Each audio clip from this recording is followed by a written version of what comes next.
Hello friends, welcome to legal aid India.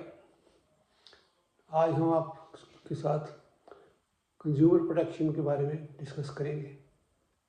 वैसे तो हम सभी कंज्यूमर हैं, कोई ना कोई चीज़ हम खरीदते ही रहते हैं।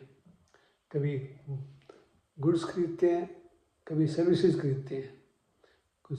कोई जीन्स खरीदनी हो, कुछ खरीदना हो, पैसे देकर तो दुकान पर जाकर हम लेके आते हैं, ऐड देख के खरीदते हैं, ऑनलाइन खरीदते हैं। और सर्विसेज, डॉक्टर से सर्विसेज लेते हैं, वकील से सर्विसेज लेते हैं, चार्टर्ड अकाउंटेंट से सर्विस लेते हैं और इन सब के बारे में पेमेंट करते हैं। अगर हम कोई चीज़ बिना पेमेंट के करते हैं, लेते हैं, तो उसमें हम कंज्यूमर नहीं माने जाएंगे। तो जो कंज्यूमर प्रोटेक्शन के बारे में बात कर रहा हूँ, ये उन कंज्यूमर्स के बारे में है जो लोग सामान खरीदते हैं पैसे देकर, सर्विसेज लेते हैं पैसे देकर। अगर कहीं से फ्री सर्विस मिलती है तो वो कंज्यूमर नहीं बनता, और उस फ्री सर्विस में अगर उसका कोई नुकसान होता है या उसको कोई शिकायत है तो फिर वो एज ए कंज्यूमर शिकायत नहीं कर सकता। तो वैसे तो कंज्यूमर प्रोटेक्शन के लिए बहुत सारे कानून पहले बने हुए हैं, जैसे इंडियन कॉन्ट्रैक्ट एक्ट है, सेल्स ऑफ गुड्स एक्ट है, वेट्स एंड मेजर्स एक्ट है, prevention of food adulteration act है। इस तरह से बहुत सारे एक्ट हैं। लेकिन इन सब कानूनों के तहत अगर कोई एक्शन लेना हो तो हमें पहले सिविल सूट इनिशिएट करना है कोर्ट के अंदर जाके। और कोर्ट में जाने का तो आपको पता है कि कोर्ट में जाओ तो पहले वकील करो, वकील की फीस दो, फिर वहाँ स्टैंप ड्यूटी दो, और उसके बाद फिर कोर्ट में जब केस चलेगा तो केस पता नहीं कब जाके फैसला होगा, कितने साल लग जाएंगे।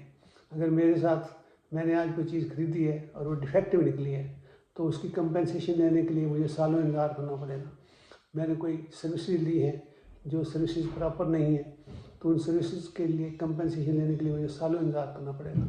तो उसके लिए एक कानून बना है जिसको कहते हैं कंज्यूमर प्रोटेक्शन एक्ट। ये 1986 में बन गया था।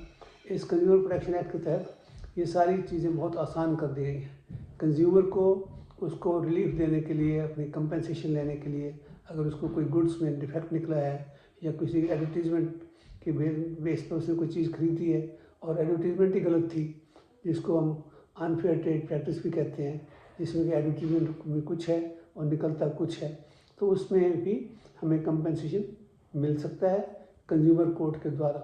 तो कंज्यूमर कोर्ट को हम कंज्यूमर रिड्रेसल फोरम कहते हैं। इस कंज्यूमर प्रोटेक्शन एक्ट के तहत 3 स्टेजेस के कंज्यूमर रिड्रेसल फोरम हैं। पहला है consumer redressal forum district level पर, जिसको हम डिस्ट्रिक्ट कंज्यूमर रिड्रेसल फोरम कहते हैं। दूसरा स्टेट लेवल पर, जिसको हम स्टेट कंज्यूमर रिड्रेसल कमीशन कहते हैं। तीसरा है नेशनल लेवल पर, जिसको हम नेशनल कंज्यूमर रिड्रेसल कमीशन कहते हैं। तो स्टेट में जाने के लिए अगर हमें नीचे डिस्ट्रिक्ट में रिलीफ नहीं मिलता तो हम उसके खिलाफ अपील में स्टेट में चले जाते हैं, और अगर स्टेट में रिलीफ नहीं मिलता तो हम नेशनल कंज्यूमर रिड्रेसल फोरम में, नेशनल कंज्यूमर रिड्रेसल कमीशन में चले जाते हैं। और अगर हमें वहाँ भी सेटिस्फैक्ट्री नहीं होती सेटिस्फैक्शन तो फिर हम सुप्रीम कोर्ट में जा सकते हैं। ऐसे ही एक केस अभी 20 अप्रैल को 2024 में डिसाइड हुआ है, 22 अप्रैल 2024 को, जिसका नाम है ये फातिमा, क्या नाम, यशराज फिल्म्स वर्सेस फातिमा जैदी। तो इस केस में यही डिसाइड किया। इस केस को हम बाद में डिस्कस करेंगे, पहले थोड़ा सा कंज्यूमर प्रोटेक्शन के बारे में डिस्कस कर लें कि अगर कोई आपने चीज़ खरीदी है, कोई एडवर्टीजमेंट के बेस पर चीज़ खरीदी है, कोई सर्विस ली है, उनमें आपको कोई नुकसान हुआ है या आपके साथ कोई धोखा हुआ है, क्योंकि आमतौर पे हमें जितने हम कंज्यूमर हैं ठगे जाते हैं।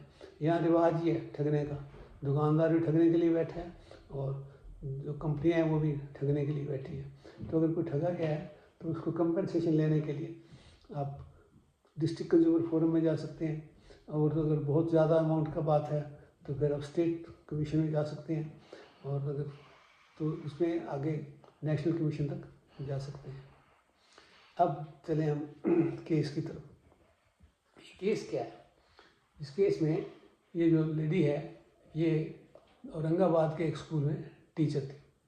तो एक पहले 2016 में एक फिल्म बनी थी फैन, और फैन का प्रोमो आया, और उस प्रोमो में, प्रोमो मतलब जो ट्रेलर दिखाते हैं, प्रोमो ट्रेलर, जो उसमें जो ट्रेलर है टीवी पर भी दिखाया गया, ऑनलाइन भी दिखाया गया, सब जगह दिखाया गया। तो उस लेडी ने वो प्रोमो देखा, उसमें एक गाना था जो उसको बहुत पसंद आया, तो उसने सोचा ये गाना मैं फिल्म में जाके देखूँगी। तो उसने अपने बच्चों को भी तैयार किया, सास ससुर को भी तैयार किया, 7 टिकटें ली वो फिल्म देखने के लिए। उसमें 1050 उसके टिकटों पर खर्च हो गया और वो वहाँ जाके फिल्म देखने लगी। और फिल्म देखने सारी फिल्म निकल गई पर वो गाना नहीं आया। मतलब उनका तो सारा ध्यान गाने पर ही था, फिल्म तो ध्यान से देखी ही नहीं। 3 घंटे ही वेस्ट किए और अपनी टिकटें ही वेस्ट की और वो गाना फिर भी नहीं आया। बड़ी निराशा हुई उनको। तो उन्होंने डिस्ट्रिक्ट फोरम में एप्लीकेशन लगाई लेडी ने कि मेरे साथ धोखा हुआ है, मैं इस प्रोमो के बेस पर उस गाने को देखने गई थी, गाना जबकि ट्रेलर में दिखाया है और फिल्म में नहीं दिखाया, तो मेरे को कंपनसेशन दिलाया जाए। तो डिस्ट्रिक्ट फोरम ने तो उसकी बात सुन के उसमें कोई दम नहीं है भाई ये कह के केस को छोड़ दिया, रिजेक्ट कर दिया। फिर वो स्टेट कमीशन में अपील में गई। स्टेट कमीशन ने कहा हाँ बिल्कुल बनता है कि जब ऐड में दिखाया है, ट्रेलर में दिखाया है गाना, तो गाना फिल्म में क्यों नहीं है, फिल्म में भी गाना होना चाहिए। ये तो रॉन्ग एडवर्टीजमेंट है, आप लोगों को धोखा दे रहे हो। तो इसलिए उसने कंपनसेशन फिक्स कर दी, कंपनसेशन दिला दी, 10,500 रुपया कंपनसेशन दिला दी। अब उसके खिलाफ यश राज फिल्म अपील में गया नेशनल कमीशन में। नेशनल कमीशन ने भी यही बात कही स्टेट कमीशन वाली कि जब ऐड के अंदर दे रखा है, जब प्रोमो के अंदर वो गाना है तो फिल्म में क्यों नहीं है, तो ये तो धोखा हो गया। आप उस फिल्म आप लोगों को गाना सुना के अटैक तो कर रहे हो और फिल्म में गाना है नहीं, तो इसलिए उसको कंपनसेशन दिया जाए और वो कंपनसेशन वही रखा गया। फिर उसके खिलाफ जो यशराज फिल्म हैं ये सुप्रीम कोर्ट में गए। अब सुप्रीम कोर्ट ने टेक्निकल ग्राउंड्स पर उसको कि ये तो बहुत ही अनफेयर ट्रेड प्रैक्टिस भी नहीं बनती और जो प्रोमो है इसमें कोई ज़रूरी नहीं है कि जो प्रोमो के अंदर चीज़ दिखाई जाए वो फिल्म में भी हो, और ये प्रोमो तो केवल ऐड है, सिर्फ लोगों को बताने के लिए कि ये फिल्म आई है और इस फिल्म में को देखने के लिए आप आना चाहो तो आओ। ये कोई एडवर्टीजमेंट उनको बुलाने के लिए नहीं थी, ये कोई उनको ऑफ़र नहीं थी, और ऑफ़र नहीं थी और ऑफ़र को एक्सेप्ट करने पर कॉन्ट्रैक्ट पूरा नहीं बना तो कॉन्ट्रैक्ट के वायलेशन से उनको कोई वो कंपनसेशन नहीं मिलता, क्योंकि कॉन्ट्रैक्ट वायलेट हुए नहीं। जब कॉन्ट्रैक्ट ही नहीं बना तो ये वायलेट कैसे हो गया, और जब वायलेट नहीं हुआ तो कोई कंपनसेशन नहीं है। तो सुप्रीम कोर्ट ने नेशनल कमीशन के डिसीजन को चेंज करके और उसको रिजेक्ट कर दिया कि कोई कंपनसेशन नहीं बनता।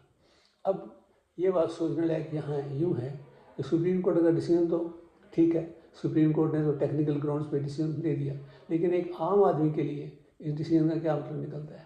एक आम आदमी ये सोचता है कि जो प्रोमो के अंदर एक गाना है और वो गाना नहीं दिखाया गया और मैं उसी गाने को देखने के लिए फिल्म में गया हूँ, तो मेरा तो टाइम वेस्ट हो गया, 3 घंटे बर्बाद हुए, टिकटें बर्बाद हुई, मेरा पैसा बर्बाद हुआ, तो मेरे को कंपनसेशन मिलना चाहिए, अदरवाइज इसका क्या फ़ायदा हुआ। ये तो सुप्रीम कोर्ट की बात, उस टेक्निकल की बात। लेकिन इसी तरह से अगर किसी भी चीज़ की एडवर्टीज़मेंट ऐसी है जो रॉन्ग एडवर्टीज़मेंट है, जिसने बताया कि इसके अंदर ये फ़ायदे हैं, ये गुण हैं, ये गुण हैं, और वो गुण निकलते नहीं हैं, तो भी आप ठगेंगे। अगर कोई ऐसी वो है इस तरह की प्रैक्टिस से जिससे आप ठगे जाते हैं, तो उसी के खिलाफ ये कंज्यूमर प्रोटेक्शन एक्ट बना है, ताकि आपको कोई प्रॉब्लम ना हो। और इस कंज्यूमर प्रोटेक्शन एक्ट के तहत जब डिस्ट्रिक्ट फोरम में जाते हैं, कोई फीस नहीं देनी, कोई कोर्ट फीस नहीं है, कोई वकील नहीं करना, आपने अपने आप कंप्लेंट लगानी है और उसका जवाब वहाँ से अपने केस को खुद ही प्लीड करना है, और दूसरी तरफ से जो भी कुछ होगा डिस्ट्रिक्ट फोरम आपका फैसला कर देगी, और अगर आपका केस बनता है तो आपको कंपनसेशन भी दिलाएगी। इसी तरह से स्टेट की कमीशन में भी, वहाँ भी कोई वकील नहीं करना, वहाँ भी कोई स्टैम्प फी नहीं है, वहाँ भी कोई कोर्ट फीस वगैरह नहीं है, और वहाँ भी आप अपना केस खुद ही जाके बता सकते हैं। और नेशनल कमीशन में भी यही बात है, वहाँ भी कोई वकील नहीं करना, कोई स्टैम्प। तो मतलब कितना आसान कर दिया कंज्यूमर के लिए कि जो कंज्यूमर ठगे जाते हैं, अदरवाइज तो केस कोर्ट में कौन जाएगा, कोई अब हर आदमी जो ठगा जाता है वो छोड़ देता है, चलो 10-15 हज़ार का नुकसान हो गया, कोई बात नहीं, अब कचहरी में जाके और पैसे कौन खर्च करे और फिर इंतज़ार कौन करे। तो ये जो कंज्यूमर प्रोटेक्शन एक्ट है, ये आम कंज्यूमर की भलाई के लिए बना हुआ है और इसका पूरा फ़ायदा उठाना चाहिए और इसकी नॉलेज भी हर एक को होनी चाहिए। जिसको नॉलेज नहीं है उसको नॉलेज दीजिए, उसको बताइए कि कोई आपको घबराने की ज़रूरत नहीं है। अगर आपके खिलाफ अगर आपके साथ कोई गलत हुआ है, कोई ठगी हुई है या किसी कंपनी ने आपको वो किया है, आपके साथ धोखा किया है, या किसी सर्विस प्रोवाइडर ने, जैसे चार्टर्ड अकाउंटेंट है या डॉक्टर है या वकील है, इन्होंने आपकी सर्विस पूरी नहीं दी, आपको गुमराह किया है, आपकी सर्विस ठीक नहीं की और आपने पैसे दे रखे हैं उसके, तो आप इनके खिलाफ कंज्यूमर कोर्ट्स में जा सकते हैं। इनको हम कंज्यूमर रिड्रेसल फोरम कहते हैं। तो वकील भी अगर फीस लेके पूरी तरह प्लीड नहीं करता तो हम उसके खिलाफ भी कंज्यूमर कोर्ट में जा सकते हैं। डॉक्टर के खिलाफ भी जा सकते हैं। बस एक बात का ध्यान है कि डॉक्टर के खिलाफ हम तब जा सकते हैं अगर हमने डॉक्टर को फीस दे रखी है, और डॉक्टर या अस्पताल के खिलाफ हम तब जा सकते हैं अगर हमने हॉस्पिटल में फीस दे रखी है, पैसे दे रखे हैं। अगर फ्री की सर्विस है तो फिर हम कंज्यूमर नहीं बनते, फिर हम उसके खिलाफ केस में कोर्ट में नहीं जा सकते। अब हम वापस सुप्रीम कोर्ट के डिसीजन पर आएँ तो सुप्रीम कोर्ट ने टेक्निकल ग्राउंड्स पे ये फैसला तो कर दिया कि ये प्रोमो के अंदर वो गाना नहीं है तो इसमें कोई वो नहीं है, कोई कॉन्टैक्ट नहीं बनता वगैरह वगैरह। लेकिन ये एक आम आदमी की तरफ से सोचा जाए तो एक आम आदमी तो उसको देखने के लिए गया था और उसको चीज़ नहीं मिली जो उसके अंदर थी, तो इसके लिए एडवर्टीजमेंट तो है ही। जब वो ट्रेलर दिखाया तो ट्रेलर का क्या मतलब है? ट्रेलर एक ऐड है फिल्म की, और उस फिल्म की ऐड में जो ट्रेलर में चीज़ है, ये तो आदमी उम्मीद करती है ना कि जो चीज़ ट्रेलर के अंदर दिखाई गई है वो फिल्म में भी होगी। नहीं तो ट्रेलर में तो ये एक हीरो को दिखा दें, शाहरुख खान को, और फिल्म में निकले कोई दूसरा हीरो, तो फिर वो कहेंगे हमने ये तो ट्रेलर था जी, ट्रेलर में तो कोई बंधन नहीं है, ट्रेलर तो कोई कॉन्ट्रैक्ट नहीं बनाता, हमने तो सिर्फ ऐड दी थी, ये सिर्फ आपको बुलाया थोड़ी था आपको देखने के लिए। और दूसरी बात कि आम आदमी क्या करे, वो गाना अगर उसमें देखने के लिए गया है तो क्या जाने से पहले पूछना जाए किसी से भाई इसमें गाना है कि नहीं है, या फिल्म वाले से पूछे कि गाना है कि नहीं है। ये तो उनको अगर गाना है तो गाना उसमें होना चाहिए था। अब टेक्निकल ग्राउंड्स पे तो डिसीजन उसके फेवर में हो गया, यशराज फिल्म्स के फेवर में, लेकिन इसमें कुछ कई प्रश्न उठते हैं जिसके जवाब अभी ढूंढने पड़ेंगे। धन्यवाद।